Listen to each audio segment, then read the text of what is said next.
Hey guys, we're going to pick back up with number 13 of our released items. So it says Kelsey writes down her high score from a video game. One of the digits in her high score represents a value that is 10 times greater than the value of another digit in her high score. Which score could be Kelsey's high score? So I want to review something with you. If you had a number, let's see, 423,677. We'll go with that. Think back to the value of each of your digits. This is a 7 in the ones place, so it's worth 7. This is a 7 in the tens place, so it's worth 70 because it's this digit times the place that it's in. So this is 7 times 10, which is worth 70. So this is worth 7, this is worth 70. How do you get from 7 to 70? You'd multiply by 10. So this digit to the left is 10 times bigger than this digit. Now, so it's saying that which one of these numbers has two digits, one of them is 10 times bigger than the other. The first thing you're looking for are two digits that are the same digit. So this is a 3, 5, 6, 1, and 0. Nope. It doesn't have two digits that are the same. The second thing you're looking for is that it's got two digits that are next to each other. So 47,753, there's a 7 and a 7. So if I multiplied this 700 times 10, I would get 7,000, which is the value of this digit. So this is our correct answer. We could also look at this one. It has a 5 and a 5, but they aren't right next to each other. You would have to multiply by 10 times to get to the tens place, 100 to get to the hundreds place, 1,000 to get to the thousands place, 10,000 to get to the 10,000s place. So that means that this 5 is 10,000 times bigger. Not what we're looking for. We're looking for 10 times bigger. This has 3 different 6s on it, but none of the 6s are right together. So they aren't just 10 times different in size. Number 14. Tom noticed that 4 100ths of the cars in the parking lot are red. What is the fraction of the red cars written as a decimal? So, just to remember decimals, this is like the word and. We need this if we have a whole number. We don't have a whole number here. Remember, the ones place is the nearest whole number. So we go here. We have the tenths place. And then we have hundredths place. So this is a spot, this is a spot, this is a spot. This is 4 over 100, which means that it would be the 4 would be in the hundredths place. So that means we need a placeholder right here. And we always, if there's nothing before the decimal, we always want to put a 0 as a placeholder. So we have to have the 0 here, and we put the 4 in the hundredths place. So 4 hundredths as a fraction looks like this, as a decimal looks like this. Number 15. Liam has 4 books. Okay. Mason has 3 times as many books as Liam. So Mason clearly has more books. Which equation shows how to find the number of books that Mason has? So this is multiplicative comparisons. Takes us back to Unit 1. And to find the answer of how many books Mason has would be 4 times 3. Now we look down here, 4 plus 3. No, 4 minus 3. Doesn't even make sense. 4 times 3. Yes. It's division. No, doesn't make sense. All right, number 16. Jackie says her town has 180,417 people living in it. What's this number written in expanded form? So first I want you to write down what this is in number form. Just standard. So we have 180,000. This is the last name. So write down 180, the 1,000 is your comma, 417. 417. So we have 180,417. Okay, I'm going to write it one more time. 180,417. This is my target. I've got to write this in expanded form. Now I know if I've forgotten expanded form that I have answer choices here, so that reminds me that I am going one digit at a time, the value, and putting plus signs between. So first, look at this one. How much is it worth? If I'm not sure, I can put the 1 right under it and fill it in with the zeros. The 1 is worth 100,000 plus the value of the 8. 8 and zeros to the end. It is worth 80,000 plus. There's a 0 here. I don't have to carry down a 0. No point. So I go to the 4. 4 zeros to the end. 400 plus 10 plus 7. So this is what I'm looking for over here. I look at A, it says 180,000. Nope, we need to go the value of one digit at a time. That's not it. 100 plus, no, it was 100,000. So that's not it. So that brings me down to these two.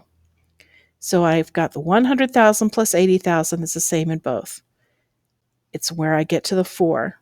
This should be 400, not 4,000. So it's this one is correct. All right. Number 17, Jeremiah built a rectangular deck that has an area of 198 square feet. The deck has a width of 9 feet. What is the length in feet of his deck? So this is where I'm putting my answer. So I'm going to go ahead and I want you to draw a rectangle also, pretending that's the deck. So we know to find area, we need to do length times width. That's really important regardless of what type of math we need to do. We have to remember how to find area. So let's look at the information they've given us. They told us that the area is 198 square feet. So we already have that part. They've also told us that the width is 9 feet. We have to find the length. So this is the part we're missing. Think back again. It's going to be these two multiplied together to give us this. So if I am needing a piece that's getting multiplied, I'm going to have to divide to find that answer. So come over here and we have 198 divided by 9. Now to do this problem, I need to have my 9s right here beside me. So in your notebook, I want you to write that down.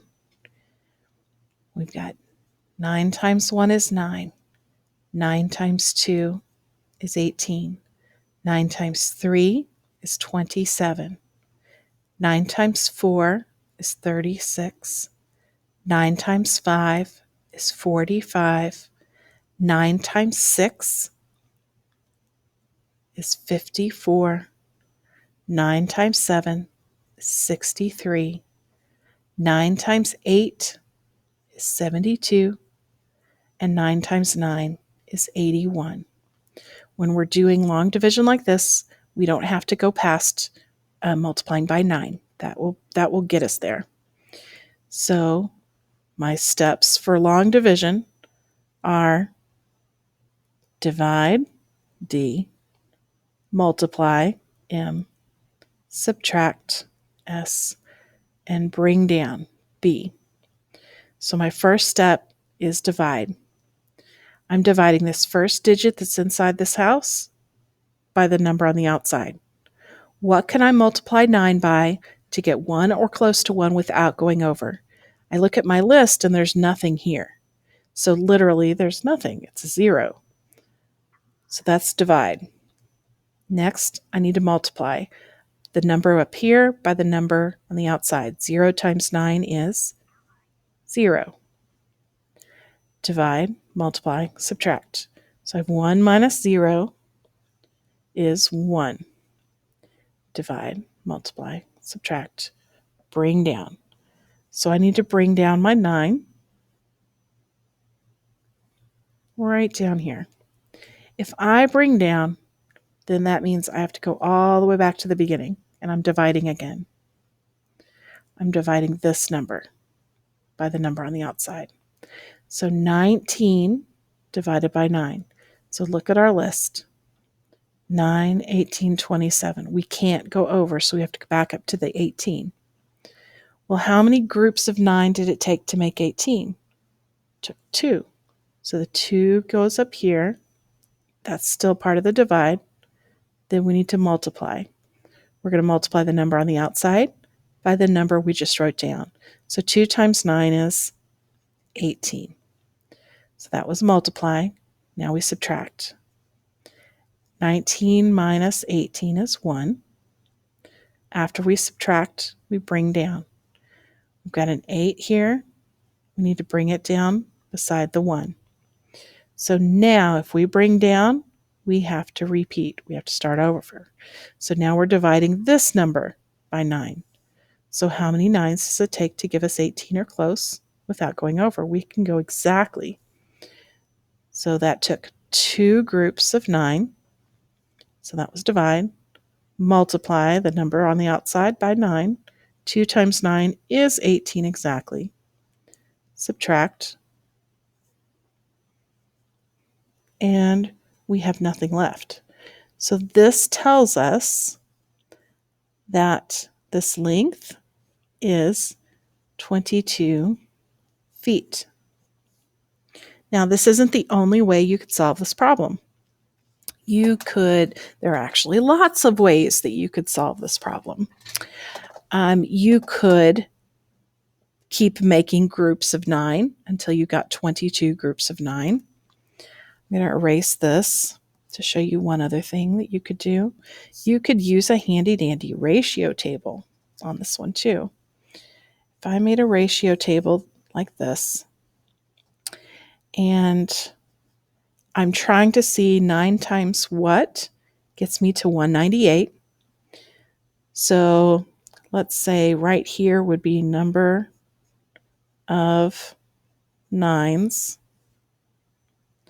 And right here would be the answer, the possible lengths.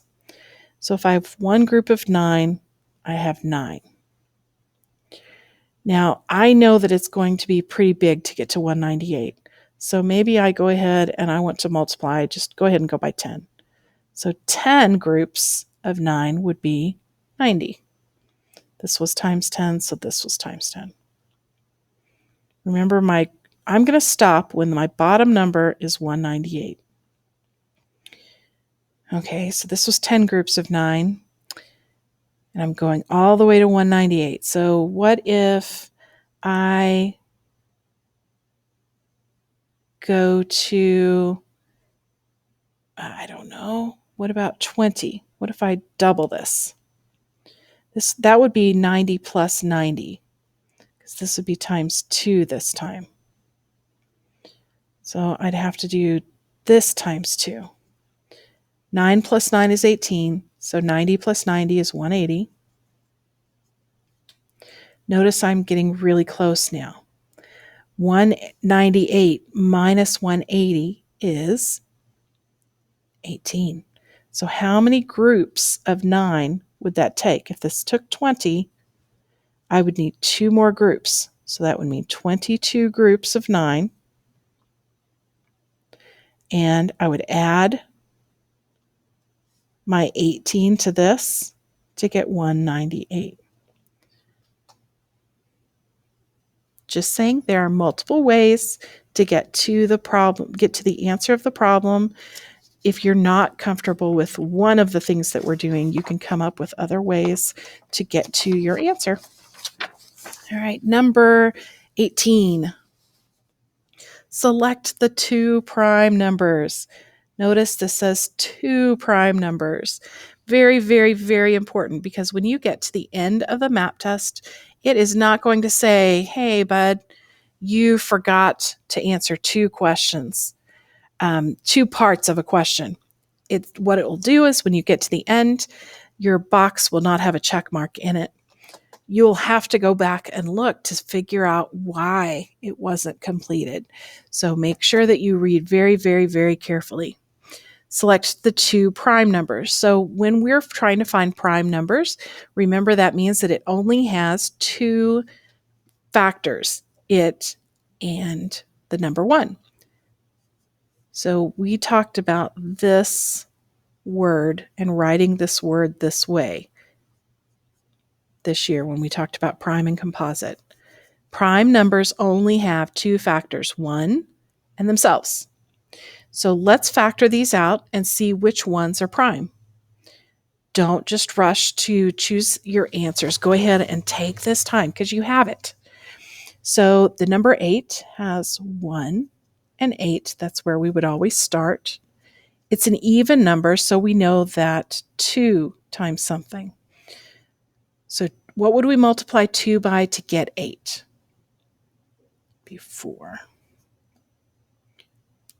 All right. We have, remember, we close this, it's kind of like closing the curtain on it, and you're trying to fill in the middle. So we've got 1, 2, 3, 4 factors for the number 8. That's more than 2, so that's not a prime number. Another hint, remember that there is only one even number that is a prime number, and that's the number 2. Every other even number is composite because you can divide it by 2. So we know already by looking at this, it's composite. But just because we need to work on this, we're going to list the factors. So what you have to write on, make sure you're writing this out too. So for 12, we have 1 and 12. It's divisible by 2 because it's even. So we know 2 times, and it's 2 times 6. Now we're looking between 2 and 6. Does 3 go into 12? Sure does. 3 times 4. So then we would only have 5, or no, we have 3 and 4 and they're right beside each other. So the number 12 has 1, 2, 3, 4, 5, 6 different factors. Definitely not prime. Okay, going down the list. 13. So let's factor 13. We have 1 and 13. It's odd because it ends in 3, so we can't divide by 2. Let's see, does 3 go into 13? Think about your 3s. 3, 6, 9, 12, 15. Nope, doesn't go into it. 4s. 4, 8, 12, 16. Nope. 5s. Nope, because 5 only goes into things that end in 5 or 0. 6. No, because 6 goes 6, 12, 18. 7. Well, 7 plus 7 is 14. So we've already gone through the numbers. So it only has 2 factors. So think about what that makes it. Prime. D is odd. So we won't divide by 2, but we still need to factor it to see. So we've got 1 and 21. 2 doesn't go into it. 3 does go into it, doesn't it? 3 goes in how many times? 7 times. So we look between the 3 and the 7. Does 4 go into it? No, 4 goes into 20. Does 5 go? Nope. Again, it ends in a 1, not a 0. Does 6 go? No. 6 goes into 18 and then 24. We already have 7, so we're done. So 21 has 1, 2, 3, 4 factors, which means that it is composite. It is not prime. So boy, I hope it's 23. Man, I do. Because otherwise we're out of numbers. So we have 1 and 23. It is an odd number, so we can't divide by 2. Think about 3. Does 3 go into it? No, 3 goes into 21, and then it goes into 24. Does 4 go into it? Nope. 4 goes into 20 and then 24. 5, nope, still doesn't end in a 0 or a 5. 6, nope, 6 goes into 24. 7, nope, 7 went into 21. 8, nope, 8 goes into 24. 9, nope, 9 goes into 27. 10, nope, it doesn't end in a 0. 11 plus 11 is 22. 12 plus 12 is 24. So we're done because we've made it halfway. So that makes this prime because it only has 2 factors. Prime. Don't forget prime. 1 and me. That's it. Next, Maria. Maria measures the areas of 2 parks in square feet. Murphy Park has an area of 21,483 square feet. Waterfront Park has an area of 20,395 square feet. Maria writes 21,483 is greater than 20,395 to correctly compare the areas of the 2 parks. So she did it right. You've got all this reading, all these words, just to get down to this part. In each number, circle the digit that can be used to compare the 2 numbers, the 2 areas. So you would start with the 2's. Got a 2 and a 2. All right, they're the same. So go to the next one. 1 and 0. Ding, ding, ding. 1 is bigger, which is that is the digit that told you this one was bigger. So that's all they want, is for you to show the digit that tells you what the right answer is. Again, a lot of reading here for a fraction problem. Alan ran 5/8 of a mile. Garrett ran 5/6 of a mile. Alan says he ran farther than Garrett because 8's bigger than 6. They're talking about the bottom numbers. Which statement best explains why Alan is not right? Alan's wrong. 5/8 of a mile is not as far as 5/6 of a mile. So here's our choices. Garrett ran farther because 5/6 is the same thing as 7/8, and 7/8 is greater than 5/8. Well, let's compare them. 5/6, 7/8. Let's compare them using butterfly method. So over and up, multiplying. 6 times 7 is 42. 8 times 5 is 40. Nope, they're not the same. That's wrong. Garrett ran farther because 5 plus 6 is 11, and 5 plus 8 is 13, and 11 is less than 13. This doesn't make any sense regarding fractions. They did 5 plus 6, so they were adding the top number of the fraction to the bottom number of the fraction. Nothing that we would be doing. Alan and Garrett ran the same distance because they both ran 5 parts of a mile. They did both run 5 parts of a mile. Right here is where I want you to think about your favorite, absolute favorite food. Would you rather share your absolute favorite meal with 7 other people, so 8 people ate it, or the same amount of food with 6 people total? You'd choose the 6, right? If it's your favorite food in the whole wide world, because that means that you would get more of it. So the 5s being the same makes it easier to see the answer because you know that you can look at the bottom numbers and you want the smallest number of people to have to share food with. So it's not that one. Garrett ran farther because each of the 5 parts of a mile he ran are greater than the 5 parts that Alan ran.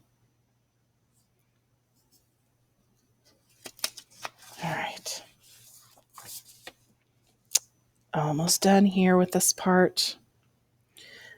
This says a rhombus is shown. Which diagram shows the correct line of symmetry for the rhombus? So think about folding it on the line that you see. Would the corners match up? Would the other sides match up perfectly? Think about where they are drawn and if you were to fold that shape. So on this one, we can tell that it's not corner to corner. So we know that there's something off about that one. This one, that's not even in the middle. That brings us to look at these two. Now, this is the correct answer, but I want you to look at this one and think about why this is incorrect. So you've got a corner sticking out here. If you fold on this line, so the top comes down, this corner is still going to be hanging out. This corner that's pushed in, when you fold it over, it's going to be over here pushed in. So when you have to have a line of symmetry, when you fold it over, they have to match up perfectly. And they wouldn't otherwise.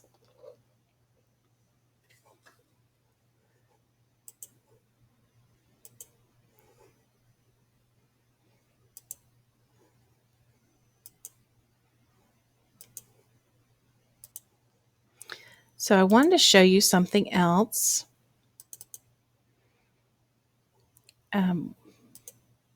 About testing.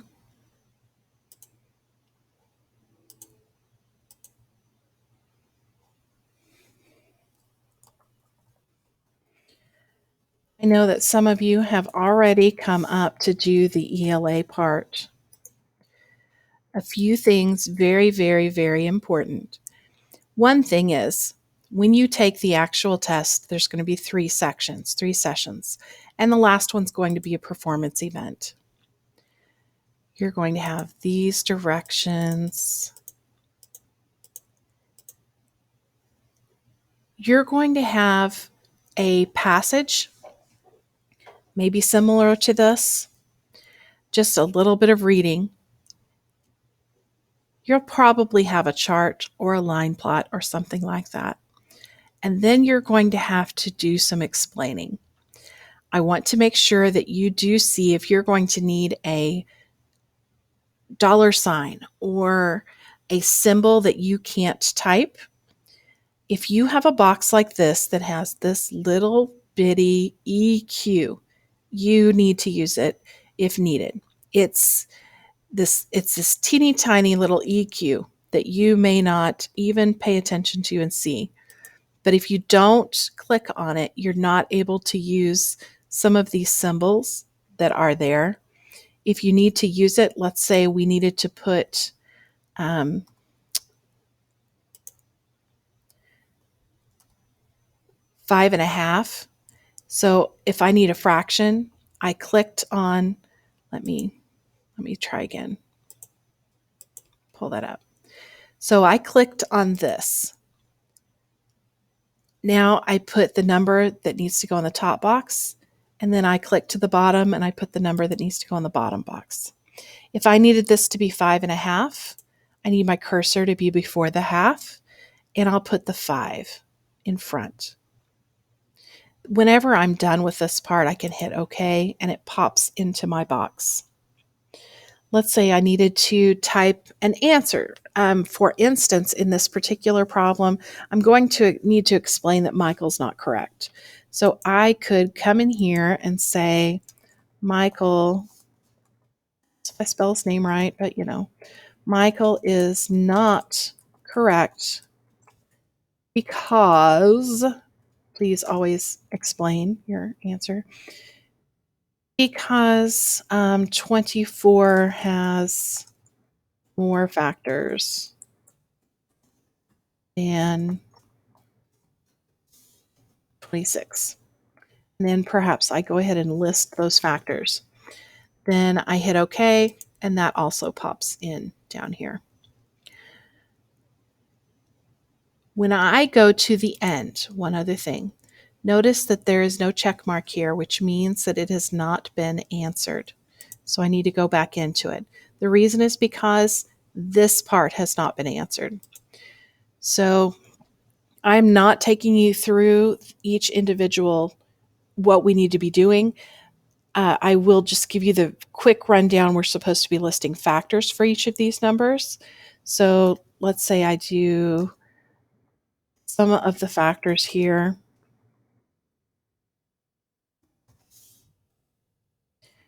And for 26, I list these.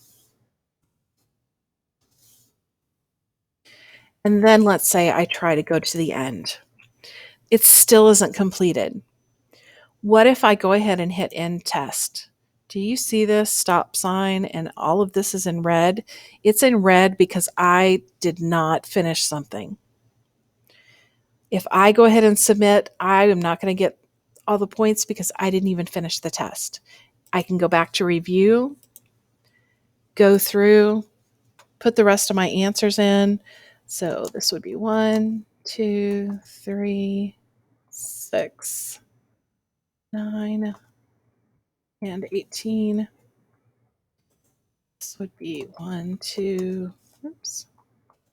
3, 4, 6, 8, 12, and 24. Okay, gone through everything here. I go to the end. Now there's a check mark because I put something in every box. It's not checking it for me. It's not saying, hey, you got it right. It's just saying that you've answered the questions.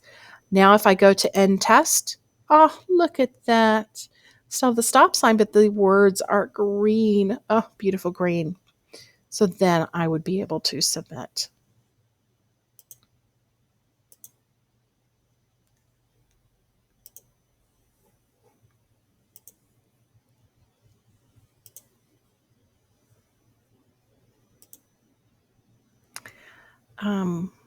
One other thing that I want you to see is using the protractor.